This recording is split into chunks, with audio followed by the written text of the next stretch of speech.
Hi, welcome back guys. This is your sensei, back with another fanfiction. This is the first part of What If Naruto Becomes Farmer? Now before starting, please give this video a like and subscribe to the channel if you want more videos like this. Now let's get into the fanfic. You know, when I was a child, all I could talk about was how awesome it would be to be a ninja, how great I'd grow up to be, and how powerful and loved I'd eventually become. Now though I can see, my eyes are open to the truth. They have been for a long time, and I can honestly say that I've never been happier. Being a ninja is a load of bullshit to me. I'm never going to be one, and I'm never going to respect one. The arrogant is. I'm glad I chose a different path. I'm glad I'm not one of those many pricks who lord their power over regular people or use their illusions and special drags to entrap women and brutalize young men. You think I'm bullshitting? I've witnessed it. Hell, I've prevented more rapes than I can count. Everybody says Konoha is the epitome of pure ninjas and such. That's all horse shit. Konoha is no better than any other ninja village. No, I'm glad I chose the life of a civilian. A group of 6 traversed the road towards the outskirts of the Leaf Village near the abandoned Uchiha grounds, moving at a brisk pace. Their faces were a myriad of emotions ranging from excitement to nervousness to downright annoyance. The leader of this group, an appealing woman with huge breasts and a blonde hair, walked with a purpose in her step, her eyes focused on her destination. The pink-haired woman beside her looked a tad nervous, and the young woman with blank lavender eyes looked downright scared. The only man in the group looked annoyed for some reason, a cigarette placed lazily in his mouth, and a woman with short black hair looked resigned and curious. The last woman, a woman with wild brown hair and red triangles on her cheeks, looked the most excited. She eyed the blonde woman. "Sunisama," she began with a grin. "How much do you know about him?" "You know, besides the basics." Tsunade grunted. "Not much. Only what has been told to me and what little documents there are about him." The pink-haired girl spoke next. "I don't remember much about him either, only that he was a total idiot in the academy and that he suddenly dropped out after his second year." The lavender-eyed girl spoke up. "That's because you all treated him so horribly." Her voice was quiet, but one could still hear the light scolding in its tone. The pink-haired girl turned to give a light glare. "Whatever you say, Hinata-san. Perhaps your blind crush only made it seem far worse than it was." The man shrugged. "No, it was bad," he said. "Well, no one asked you, Shikamaru." "Calm down," ordered Tsunade, making all 3 teens shut up in an instant. "It does not matter how he was treated in the past, what matters is what's going on right now." They arrived at a wooden gate that looked like it had grown from the ground in that shape, almost like Mokuton. "Heh," muttered Tsunade, eyeing the gate more intently for a second before she pushed it open. "We're here." The 6 ninja all stepped into the grounds and made their way up the path and into the dense overgrowth of plants and trees. The further in they progressed, the more apparent it became to the ninja that the plant life in this area was far too healthy. In fact, the sunlight was nearly cut down to nothing the deeper they moved in, a thick canopy blocking any attempts at an aerial view. "This place is kind creepy," muttered the pink-haired girl. "I agree," muttered the young man as he looked around. There was varying species of vines, growing up and over the trees, a thick carpet of leaves seemingly choking their hosts, and leaves far larger than normal constantly brushing against their skin. There were countless flowers growing all over in varying displays of color, and giant Venus flytraps could be seen further off to the side, waiting to ensnare an unfortunate victim. Huge blackberry bushes and congregations of apple and pear trees were dotted randomly about, and thick healthy green grass seemed to call for weary travelers. "Wow, this place is like a miniature jungle. It's very pretty here," muttered the short-haired woman, speaking for the first time. She made sure to keep an extra grip on Taunton, though, as she recognized many plants that could and would devour the little pig. Hell, she saw plants that looked like they'd devour anything that got too close, plants she suddenly noted in her head that she'd never seen before.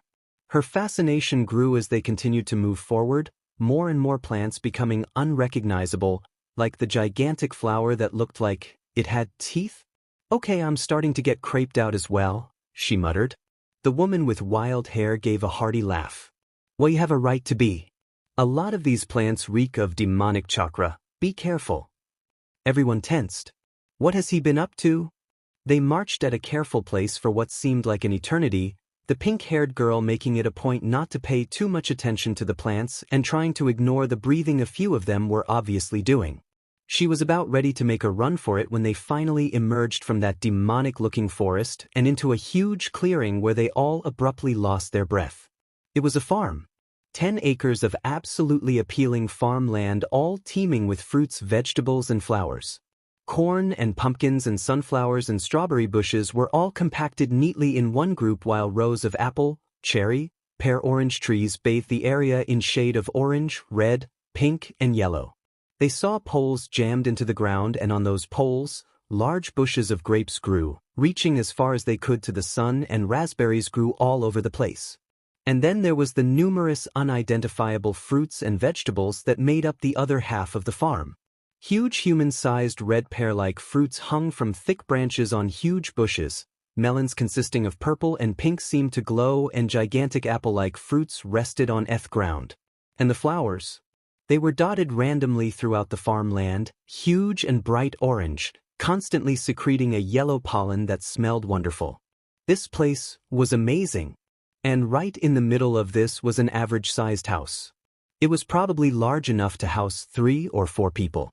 The 6 ninja tore their odd gazes away from the farm to focus on the house. There he was. Their target. He was seemingly asleep on the porch in a rocking chair, a straw hat rested over his face and muscular arms crossed over his chest. He was dressed in an orange t-shirt and dirty light blue overalls. Brown leather boots typically found in any farmer's household adorned his feet, and a hoe and a shovel rested at his side. Immediately, 2 of the females blushed. Even from this distance he looked, well, he was very good-looking. Tsunade smirked. "Let's go," she said, taking the lead and heading up to the house. Everyone nodded and they made their way up. Some of the orange flowers actually moved. They swerved, their bright petals facing them, watching them as they got closer to the house. This was incredibly unsettling. As they got within 30 feet of the house, the farmer abruptly woke up, blue eyes instantly snapping open and focusing on them with an intensity that made everyone there flinch very slightly. The hat fell to the floor, revealing wild yellow spiky locks that seemed to glow in the sun. His eyes were confused at first, still waking up, but they widened when they regained their full focus. He stood, letting everyone know that he was tall. Nearing 6 feet tall in fact, and he was very fit. "Who are you?" he said. It was a question. A simple one. Tsunade stepped forward. "So you are Uzumaki Naruto. I must say this is far from what I expected to see." She crossed her arms under her impressive bust and narrowed her eyes when he saw the young man's eyes trail up and down her body. The farmer shrugged. "I guess," he began. "But you still haven't told me who you are or why you're here." The pink-haired girl looked like she wanted to say something but held herself back. Tsunade raised an eyebrow. "You don't know? How odd. I am Senju Tsunade. I am the Godame Hokage." The farmer's eyes widened in shock and she smirked.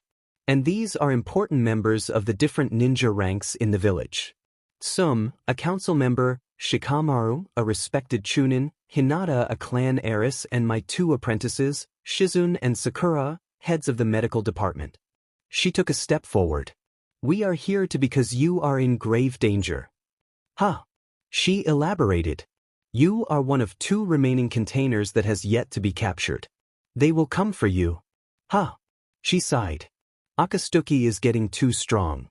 They are a group of powerful mercenaries that have been hunting down and capturing the Biju containers, extracting their demons and sealing them into a powerful weapon. You and the 8-tailed Jinchuriki are the only 2 left. To prevent your capture, we must get you prepared." He narrowed his eyes. "What are you saying?" "We're here to recruit you into the ranks of ninja. We will train you so you are strong enough to defend yourself against the Akastuki." From his dumbstruck look, they thought he was processing this in his brain before the implications dawned on him. They thought he was going to explode with excited glee. They were right about one thing. It did dawn on him. But when it did, "Get the F out." His voice was full of so much loathing it made them all gasp. Everyone froze in shock as his words echoed in their minds. Tsunade went numb from sheer incredulousness. "What did you just say? What did you just say?" she shouted. The other 5 were stunned into silence around her. She couldn't make sense of what had just been said to her. And neither could the others. Sakura looked murderous. The blonde farmer crossed his arms and sneered down his nose at the ninjas gathered before him and Tsunade. "Are you deaf?" he began. "Are all those brains collected in those massive melons of yours? I said get the F out. Take your offer and shove up your collective buttes." Sakura lost it. She charged without thinking, her short fuse long since burned out.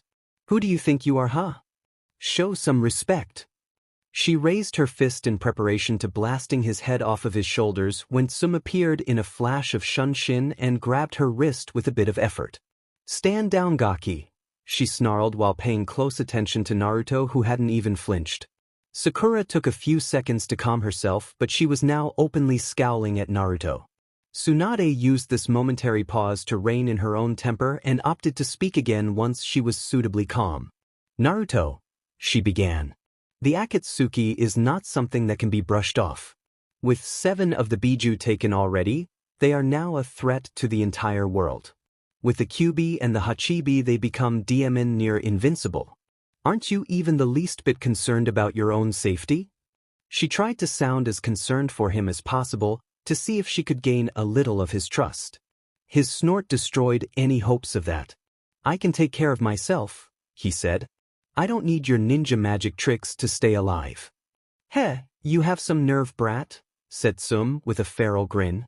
"What can you hope to do if Akatsuki comes for you? These ain't normal run-of-the-mill ninja we're talking about here. These guys are some of the best, the strongest there is. You will die if and when they eventually come after you." Naruto glared at her. "Uff," he said. He ignored her suddenly furious snarl. "This is all because I contain the Kyubi? The village council or you in all of your mighty Hokageness feel that I am too great a weapon to let get away. You decide now that I need ninja training, that now is time for me to put my life on the line for you all." He snorted again, his eyes flashing with hate and bitterness. "I tried to become a ninja. I suffered 2 years of constant humiliation and never-ending taunts trying to jump through hoops for you F&G as swipes. The teachers sabotaged me, the ninjas tricked me, stole my stuff and verbally abused me, and the children of you ninjas ostracized me as soon as I stepped through those classroom doors. I had to hear every single day from you that a freak like me was not worthy to learn your oh so pure and wonderful ninja arts." He chuckled a mirthless chuckle. "So I finally got some sense in my head and said and F you all and left. The civilians took me in, they treated me like a leper for a while, but they showed me way more kindness than any ninja ever had." He gave the all a piercing look. "I want nothing to do with ninjas. Now leave me the F alone." He went to turn around, but something suddenly caught his eyes. It was the Hyuga girl, her eyes, they held. He snarled at her, making her gasp and flinch. "Don't look at me like I need any pity beach," he snarled. "Do I look like I've had a terrible life? Pho. I've been doing wonderful since I gave up on trying to be a ninja. Don't act all sorry for me now. It's way too late for that." By the time he was done, she was near tears, causing Sakura to yell again. "Hey, don't speak to her like that. She's done nothing to deserve such harsh words, you jack off." He focused his gaze on her next. "You're right," he snarled. "You're the bigger beach. I remember you, arrogant and rude, a pathetic excuse for a girl trying to be a ninja. Tell me, how's the bitchy Uchiha guy you used to throw yourself at? Have you become his SEC toy yet, or is he gay? Or did you finally get that he's just wasn't interested in you?" He didn't know it, but Sasuke Uchiha had left the village 3 years ago. Not that he would have cared anyway.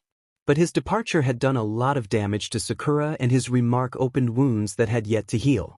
Sakura's eyes widened in unholy rage and several other emotions as she shot at the blonde. "I'll effing kill you," she shrieked at the top of her lungs. She lost all focus on her surroundings and launched herself at the blonde farmer. "Sakura!" yelled Tsunade in shock and anger, but the pink-haired girl ignored her emsir and went for the mother of all punches. There was movement from the ground, Faster than I could see, they exploded from the ground and from a bracelet on his right wrist. Sakura suddenly found herself suspended in the air, her fist a mere inch away from Naruto's nose. She heard the others gasp behind her and her own eyes widened as something rope-like constricted around her stomach, legs, arms and neck. Shikamaru's cigarette dropped from his mouth. What? They were vines. Thick cord-like vines covered in green leaves and inch-long red thorns. And they had ensnared Sakura like a spider's web. The ninjas all watched as the vines slowly crawled up Sakura's limbs, the thorns leaving bloody trails on her body. There were no thorns near her neck, but one could see the red spots where thorns could grow out in any moment. She locked eyes with Naruto and gasped at the utter coldness and contempt in his blue orbs. "What the hell is this?" she gasped out. Naruto shrugged. "When I was 10 the QB contacted me and gave it to me, said something about not having a defenseless. It's a bloodline limit." He gestured around his farm. "It allows me to grow, control and create plants on a whim. I can even to some extent do mokuton, growing massive trees and such. These vines are an automatic defense that springs up whenever some dumb butt," he glared harder at Sakura, "decides to attack me." The vines retracted, dropping the stunned kunoichi to the ground before him. "I can even create semi-intelligent and very mobile and carnivorous plants. Poisons are all over this place too." He turned towards his home and picked up his shovel and his hoe, intent on working on his farm. "This entire area is a death trap as soon as I will it to be. I do not need your training to fight. Now leave." Shikamaru gave a sigh. "Are you able to use chakra?" The farmer froze. Shikamaru continued. "Are you able to ward off genjutsu? Detect an enemy sneaking up on you? Can you increase the performance of your physical prowess? These are all basic skills needed for survival. And I can sense the massive amount of chakra you possess. It's impossible for you not to have even a little advantage over others. You are simply not suited for the life of a civilian." Naruto growled, actually growled at them, making them flinch. "Who are you to tell me what I'm suited for, huh? A ninja? Go screw yourself, you arrogant prick." Shikamaru sighed while some muttered a quiet, "Ooh, this guy's got ball," with a grin. Naruto looked up, as if remembering something. "It's true, I have a huge amount of the stuff. Always have, always will. I am the QB container after all. But do I use it for the stuff you just mentioned? Do I need to? Hell no." He stuck his shovel and his hoe into the ground and crossed his arms. "I use my chakra for one thing and one thing only. It's the only thing I will ever need it for." The plants around him suddenly exploded to life, growing to proportions that were far from possible in the wild. "And that's to farm and cultivate my plants." His eyes then flashed red for a brief second. "And the fox would never allow for me to be killed by one of your stupid illusions." He headed out onto his farm towards the strawberries and began to work. The plants all leaned towards him, inviting, happy to be near him. It was fascinating to watch. But the farmer had made it a point to ignore them. Tsunade finally sighed. "Let's go," she said. "He can't be reasoned with right now." She picked up the still stunned Sakura and began to head out, giving Naruto one last look. "This is an overgaki," she muttered as she led her ninjas out and back into the forest. Naruto watched them go and made sure they were far enough away before he allowed his anger to fade away with a long sigh. "Demon ninjas. Who the hell do they think they are? Coming in here like that and expecting me to train." He sighed as memories flashed through his mind. There was no way he was ever going to subject himself to that ever again. No matter who was supposedly after him. And even though he could detect no lie from the Hokage, he could still tell she had an ulterior motive, no doubt somehow convinced that as a demon container he was duty-bound to fight for the village and to keep the QB safely tucked away inside Konoha as a trump card and whatnot, to be their secret weapon. A load of CRP in his opinion. Oh demon, now the whole village was going to learn about his bloodline limit. He growled in annoyance. Now he was going to have clans and council members and everyone else trying to coerce, stuck or force him into some type of marriage and whatnot. "Sheet," he muttered. He picked up his shovel and a pair of shears that were laying nearby. Best to think of that later. He had a DLVI to make. So, began Ino Yamanaka with a huge grin. What was he like, huh? Was he still an idiot? Was he cute? She slung an arm over Sakura's arm and flashed another grin to the others gathered. The Konoha 12, with the obvious exception of Sasuke, sat gathered in a small restaurant. Shikamaru, Hinata, and Sakura were the center of attention as the rest wanted to learn about the QB container, the reason Akatsuki might attack Konoha. Sakura growled. He's effing but whole. I've never met someone so disrespectful in my life. You know he called Hinata-chan a beach. Niji's eyes narrowed dangerously when he heard this. He was so angry, she continued. Tsunade-sama told him what was going on and that he needed to train, but he took that and threw it all back into our faces. Apparently he was treated so badly by ninjas that he decided he hates them. He told us to take our offer of training and shove up our butts. She growled. Then he goes and insults Sasuke-kun. Ino flinched while Shikamaru sighed. Then how'd that blow over? Asked Kiba with a knowing smirk. Sakura sighed. I attacked him, of course. But... Oh, you're saying he soundly hooped your butt? What is he, some kind of powerful ninja-trained guy who hates ninjas? Ino sounded greatly amused. Sakura shook her head. No, he's a farmer, a plain old civilian farmer.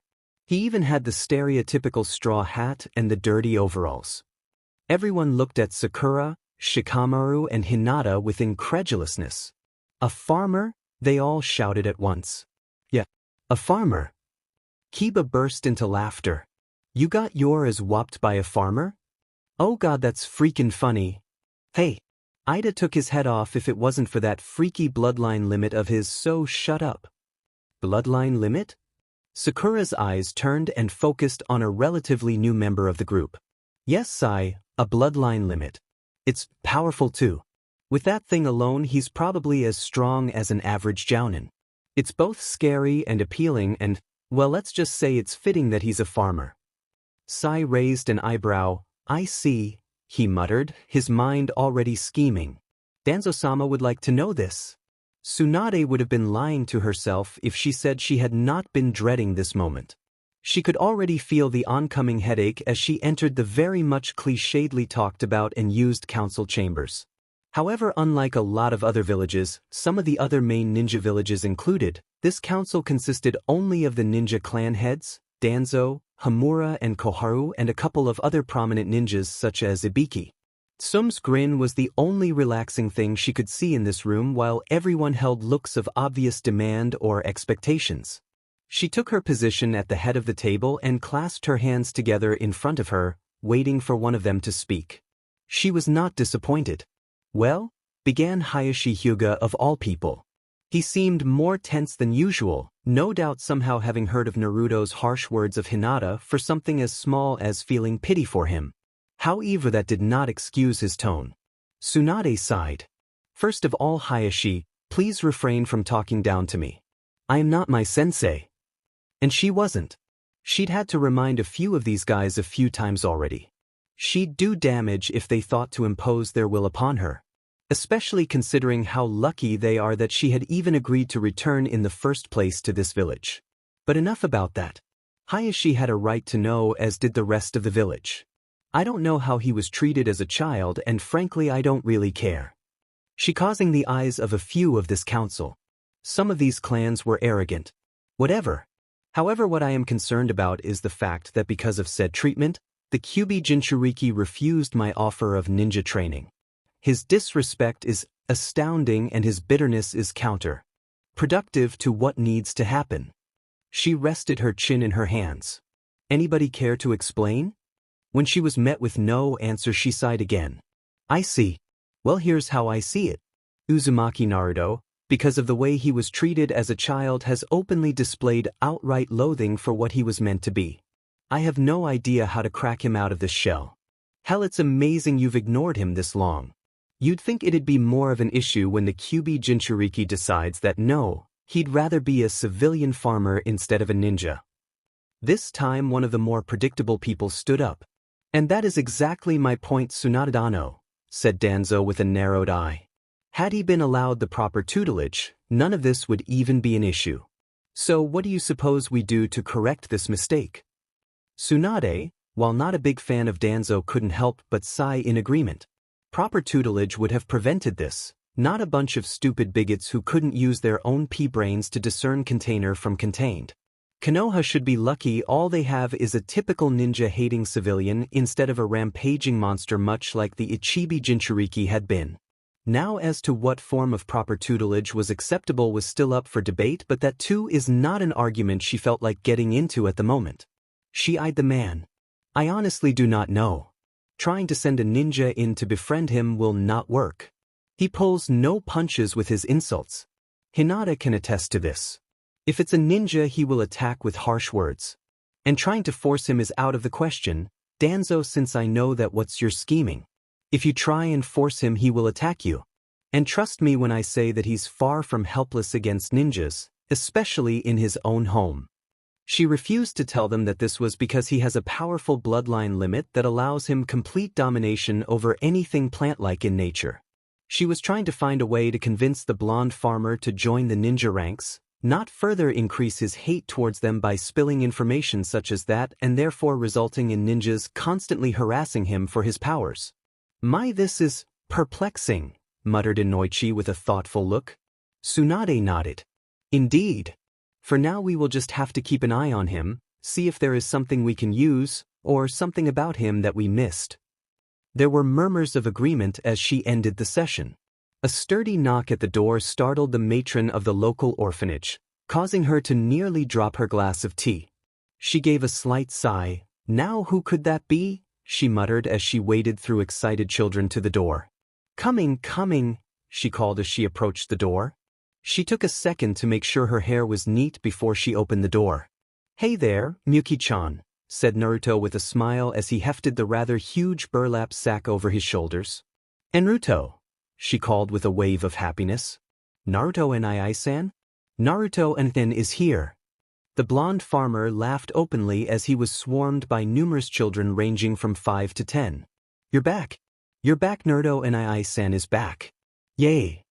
Miyuki giggled as she watched as the blonde farmer chuckled and ruffled the heads of the toddlers around him. Hey there, Gakis, I brought you something. He dropped his bag to the ground and reached in, pulling out handfuls of grapes, apples and strawberries.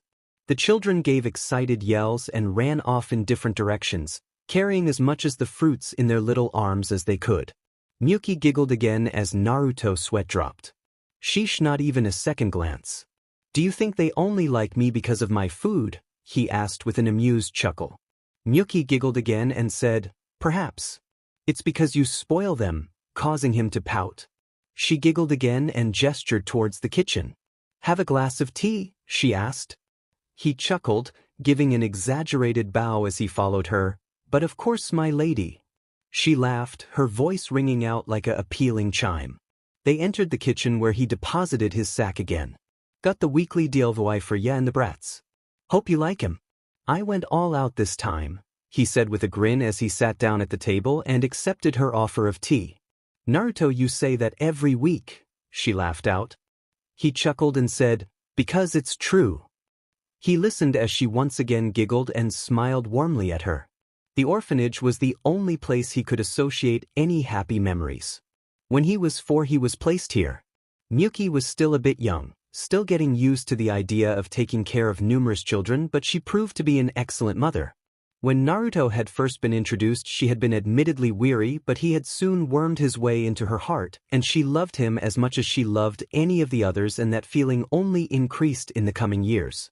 She was his mother and he'd always say that proudly.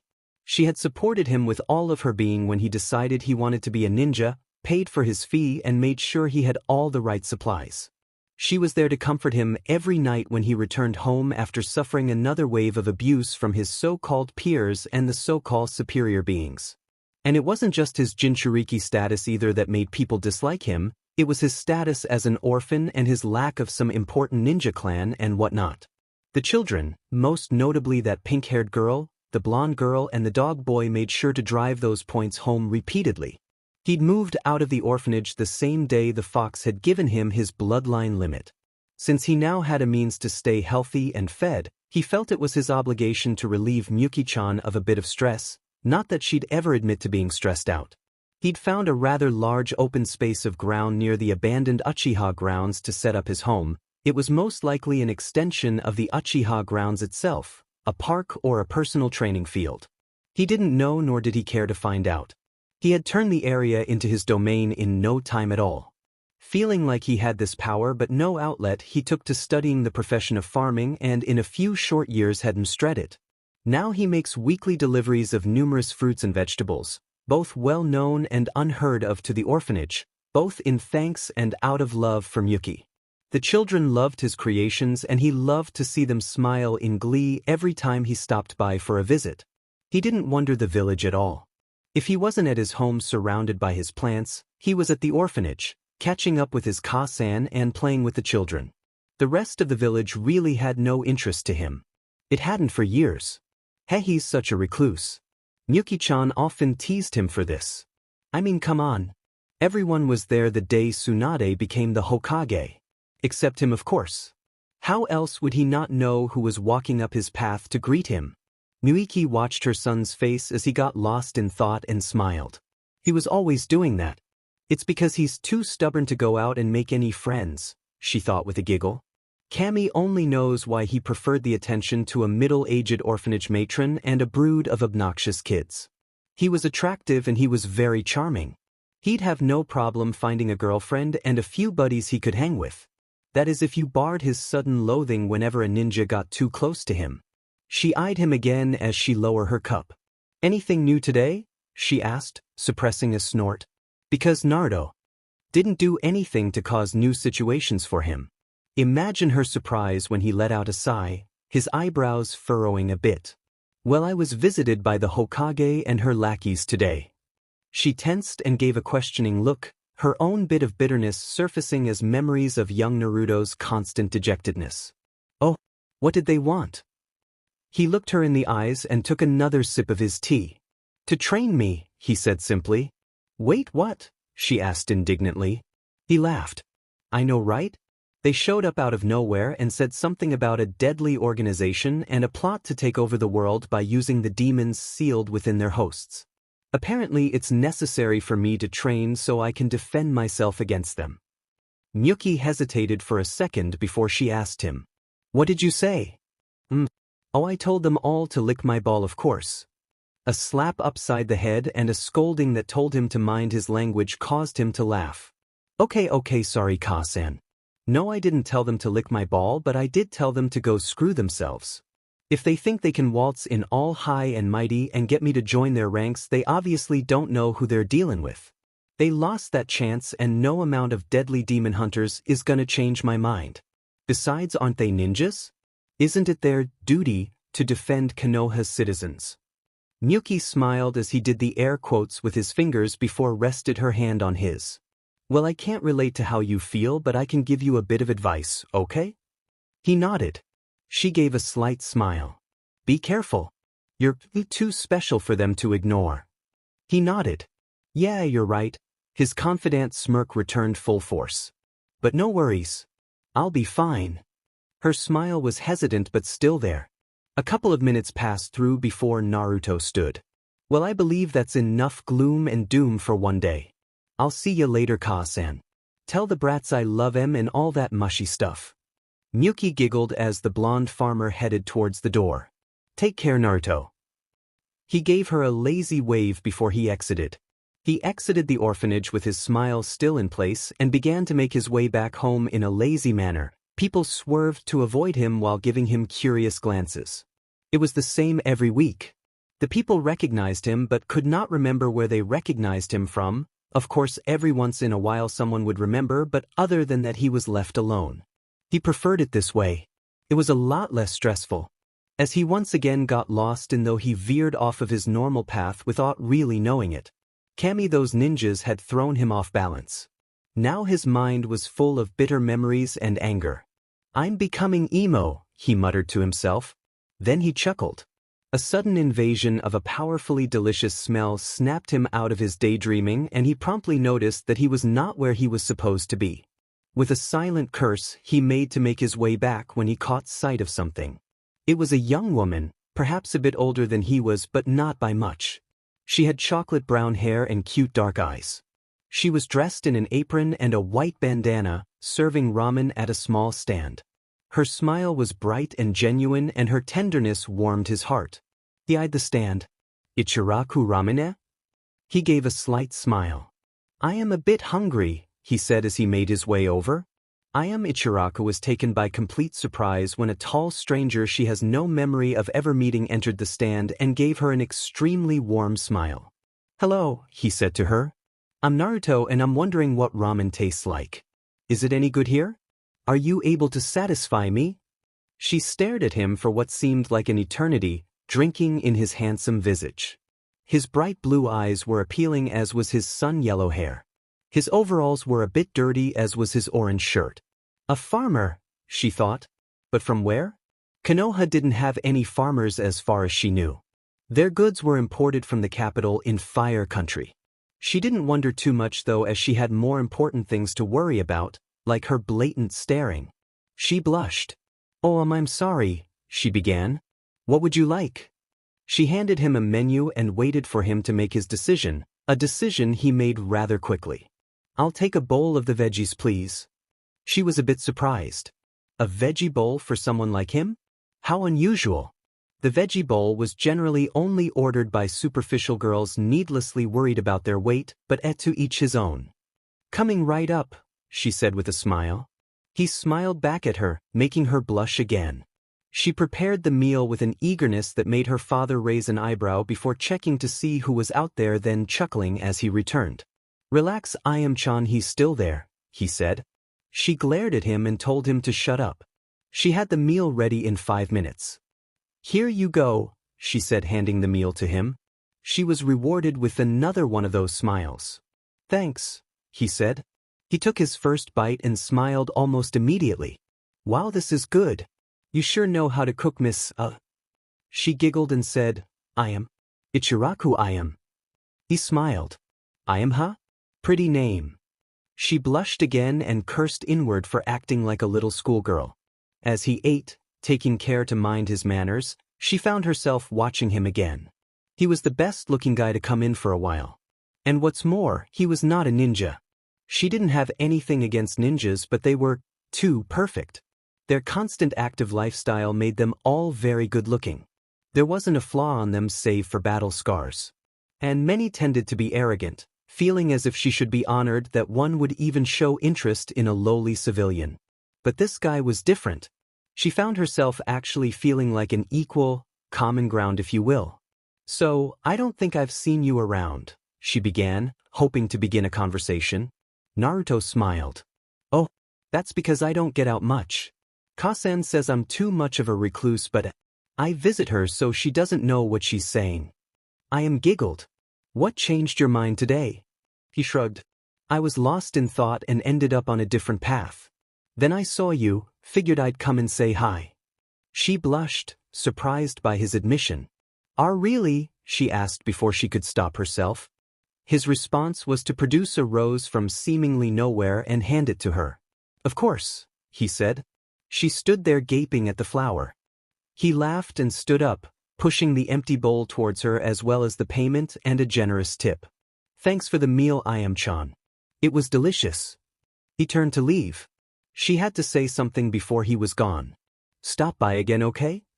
He turned and smiled again. "I think I will." He then headed out, leaving Ayam blushing, smiling and holding a appealing rose. "Haha, he won you over so fast." "He's got skill," said her father with a grin. Shut up." Though she couldn't quell the anticipation at seeing that farmer again and soon. Naruto was still grinning as he headed back towards his home, his hands clasped behind his head. "Well, that was new," he said. Those idiot ninja were good for something at least, unbalancing his mind enough that he mindlessly wanders into Ayam's presence. "Hope she's single," he muttered with a bigger grin. The next day found Danzo sitting at his desk, his hands clasped in front of him and his eyes shining with surprise and interest. "Really, a bloodline limit you say?" he asked his subordinate, who responded with a "hi."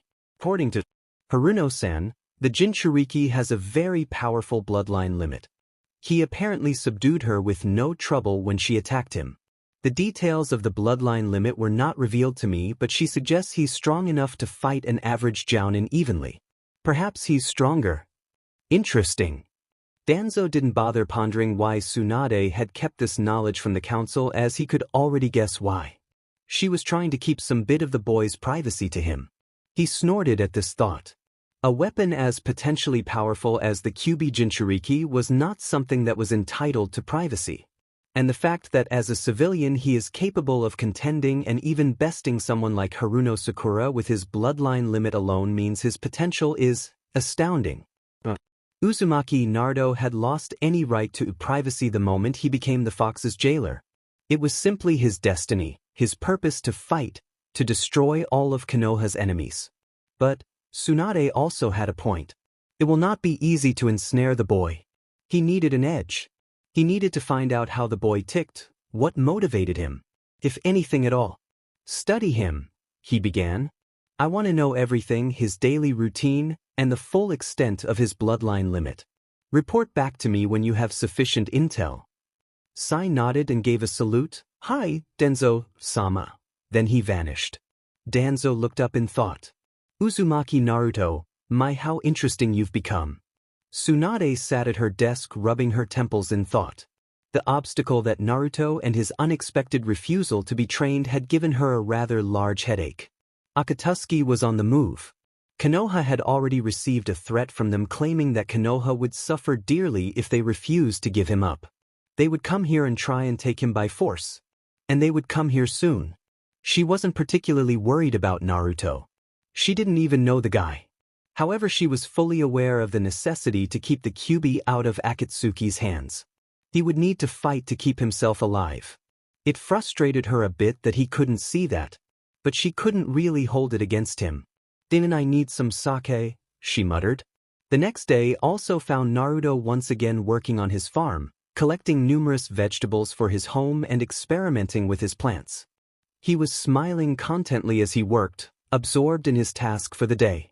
A bit of sweat rolled off of his forehead and hit the ground, where a tiny seedling immediately sprung to life, feeding on the essence of its creator. Walking up to one of his giant orange flowers, Naruto grinned and reached up. Got anything for me? He asked, to which the flower vibrated a bit before coughing up a collection of 3 crows wrapped tightly in thick leaves. The farmer grinned as he took the packages from his creation. Thanks, he said as he gently stroked one of the petals once before continuing on his way. They were scarecrows. His flowers are alive and pretty DMN intelligent, about the level of a dog, fiercely loyal and always eager to please their MSTR.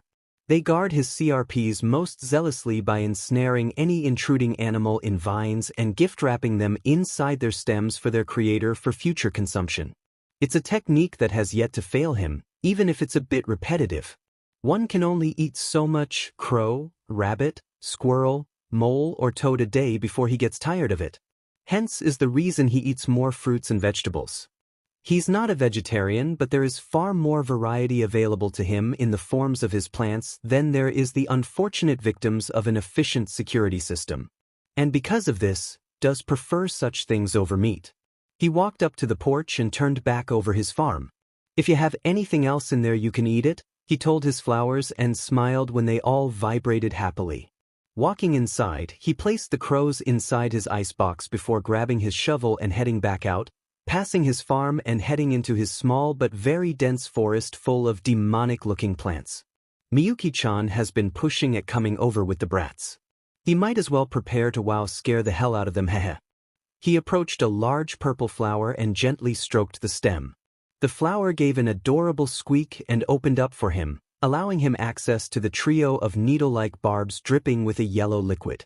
I'm expecting guests over sometime later in the day, or perhaps tomorrow. A woman and a bunch of kids. Make sure not to attack them, okay? The flower squeaked again, causing him to smile. Good girl.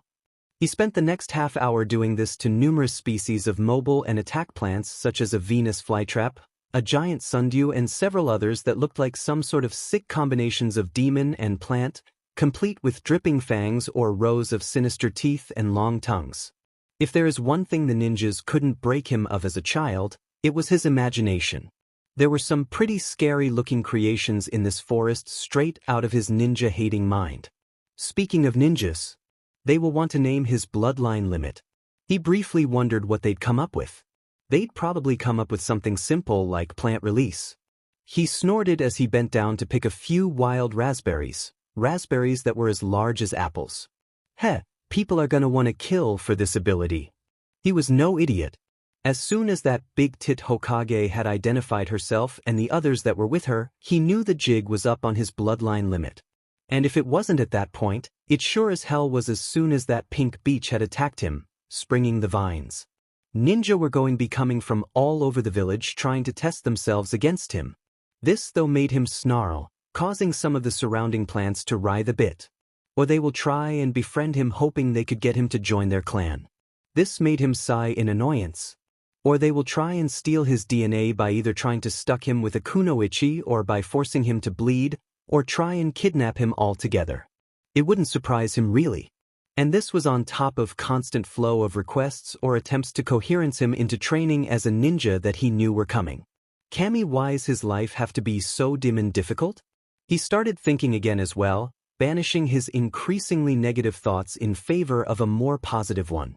Ayam-chan, for example. If he was going to visit Ayam-chan again, he'd need money. That last bit he'd left with her had been the last bit of money he had on him, and that was an allowance given to him by Miyuki-chan more than 2 years ago. He mainly just carried it around out of habit but never really had any use for it until the previous day. He sighed. He'd be dead if he went there and looked like some poor but bum in front of her, so he'd need a way to make bit of money. He could always start up a business, selling fresh fruits and vegetables to the village. Something moved just out of the corner of his eye. He spun and faced in that direction, plants already springing to life and his body already tense. Whatever it was had moved fast, extremely so. Far faster than... I get it now. He glared. Already spying on me and ninja beasties? He looked from side to side, his eyes sharp and unblinking. I'm actually surprised you didn't start the second the Hokage and her lakeys were gone. So tell me, what are you after? Me or my power? A flower swerved back and forth, searching for the intruder. Because I'm actually feeling pretty generous today. You a full demonstration of my abilities if I find your beach buttes. He was met with utter silence. Nothing was moving, everything had died down in an instant. Naruto looked back and forth a few more times, his head slowly swerving until he gave a sigh and relaxed. "'Tis lucky I can't sense chakra or I'd have your butt," he muttered as he picked up his shovel and rested it on his shoulder. "Spy all you want then, ninja. It ain't gonna get me to join your ranks any sooner. Besides, I got nothing to hide now anyway." He made his way back towards his home and over towards one of his fields, where he proceeded to make the watermelons he had growing their balloon in size until they were as large as the average-sized dog. That ought to shake him up a bit, he thought smugly. Sure, it was a bit childish, but he didn't really care much. As he took up his usual spot on the rocking chair, he grinned as he produced a wheat stalk and started chewing on the end. "Guess I'll start a business," he muttered randomly. Ideas for his shop and what he should sell already formulating in his head. Sai was shocked and impressed. Naruto had almost immediately spotted one of his ink creations, though he didn't actively pursue the invader, opting instead to dismiss the spy as any sort of a threat. And upon seeing a bit of what Naruto was capable of, he just knew that Danzo-sama was going to come after this boy. One way or another. This bloodline limit was quite possibly more useful than Mokudan. Though whether or not Naruto was able to control the Kyuubi with it remains to be seen. He actually doubted Naruto could even control even a fraction of the chakra from the Kyuubi. He didn't have the training. Still though, to have spotted his ink-created scout spoke a lot of the farmer's potential.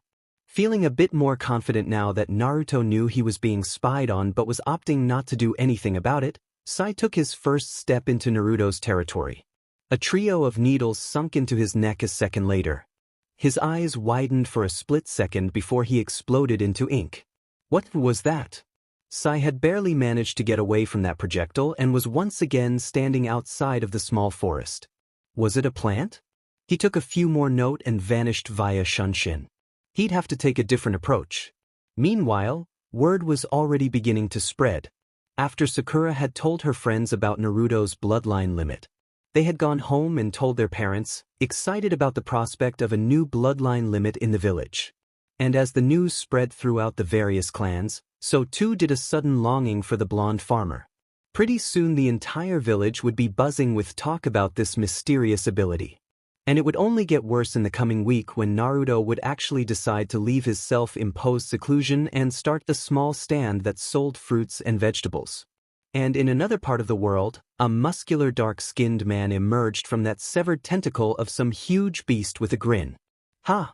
Fooled him. Let's blow this joint and take that vacation." The only response to that exclamation was a deep sigh from inside of his own mind. "Your brother won't be happy. I'll be fine. Besides, even I deserve a vacation every once in a while instead of being stuck garden to village." "So where do you plan to go the bee?" "Wherever there's an opportunity to start up my rap pin career." "Oh yeah. Whatever. Just hurry up and get going before those brats realize they captured a fake." "Rightio. 8-0. And quit calling me that." Kurabi just grinned and gathered up what was left of his swords before taking off in a random direction.